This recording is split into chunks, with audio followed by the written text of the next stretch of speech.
Hello children, in today's video we are going to see about the rock cycle, the minerals and the uses of rocks and minerals. Let us move into the video. The first one, the rock cycle. What is meant by rock cycle? The rock cycle can be defined as a process of transformation of one rock form to the other. That is, we saw the three main types of rocks in the previous video, that is the sedimentary rock, the igneous rock and the metamorphic rock. So these changes of the rocks does not happen in a day or even a year, but it takes about hundreds of years for these processes to happen. We'll see in detail the rock cycle. Let us move to the image. Yes, as you see here, we move from the magma. The igneous rocks are formed by the cooling of the molten magma which comes out through the volcanoes. So the igneous rocks are formed from the magma. Now the various agents of weathering we saw in the previous video, that is the wind, water, the action of plants and animals, all causes the erosion of rocks, and these igneous rocks keep breaking and cracking. So the broken pieces of the rocks, which may be as small as the pebbles or the fine sand, it keeps shifting and gets moved by the natural transportation in the basins and in the lower region, and they gradually form the sedimentary rocks. As we saw in the previous video, what is a sedimentary rock? The layers. Okay, due to the compaction and the cementation, the sedimentary rocks are formed in the layers.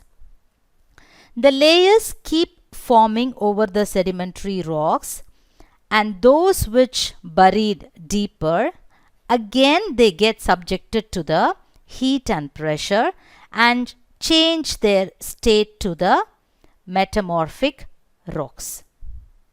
Similarly, the intrusive rocks under the earth's surface are also subjected to this heat and pressure, and they change their state to the metamorphic rock. Where we studied about the intrusive rocks, it is in the igneous rocks. Intrusive and extrusive rocks. So that intrusive rocks are also get subjected under the heat and pressure, and they change their state to form the metamorphic rocks. Now what will happen to the metamorphic rocks? They again melt due to the heat and pressure inside the earth and mix into the existing magma inside the earth, and thus the cycle continues. Yes children, this is known as the rock cycle.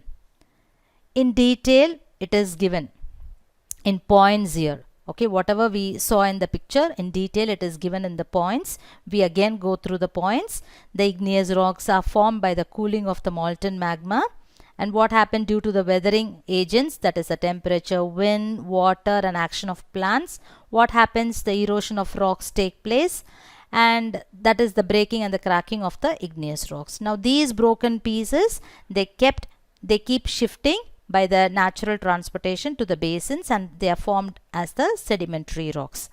The layers over the sedimentary rock, they undergo the changes and they change into the metamorphic rocks. And even the intrusive rocks, that is the igneous rocks, they are also subjected into the heat and pressure, and they change their state to the metamorphic rock. Again the metamorphic rocks melt due to the heat and pressure, and thus the cycle continues.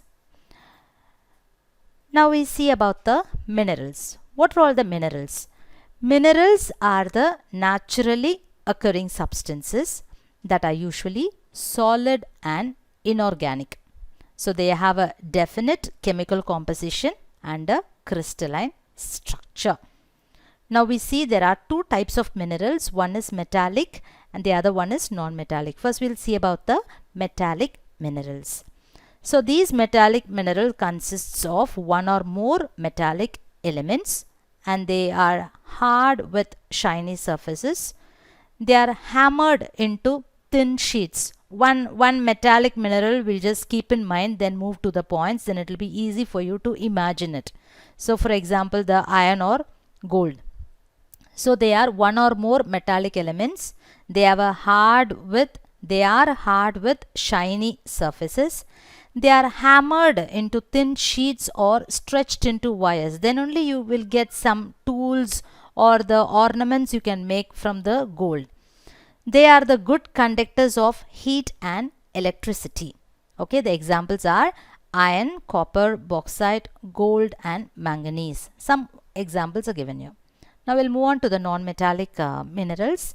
They do not contain any metallic elements. Metallic elements consist of one or more metallic elements, but here the non-metallic minerals, they do not contain any metallic elements. They don't have any shiny appearance. Examples, limestone and gypsum.